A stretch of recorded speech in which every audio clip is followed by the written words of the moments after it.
Let's do this one then. The Times and Reform UK have sacked a candidate for being inactive. Turns out he was just dead. Though apparently he was still more competent than most Tory and Labour MPs. Yeah, well, exactly.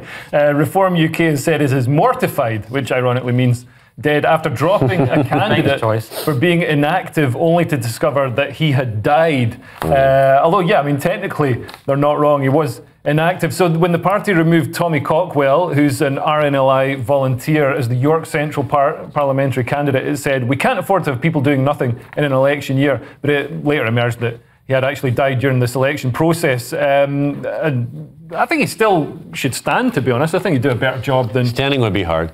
I mean, the selection process meant that he was alive, and then when the election came around, he was... It's funny, too, because I think they seem a bit out of touch with their own candidates, a little bit. Yeah, I mean... So Reform have said some strange stuff. I mean, I like some of the people in Reform, but they've said some strange things, like they use the media to vet their candidates. Yeah. They don't have the resources to vet candidates. I've spoken to candidates, and they say, well, I just went in, they asked, oh, have you got a criminal record? No. Cool, you're hired. Like, it's a very poor vetting process. Yeah. Of course, they don't have the resources and the money of the other parties. So then Tice the other day seemed to say that, yeah, we're using the media as a kind of vetting process, which is a terrible idea, because now their enemies put out these hit pieces, and then they're seen to just capitulate and respond. So their base just goes, why are you doing that? Why are you just capitulating to our enemies immediately? This is politics is a tough game. That's not how it works in 2024.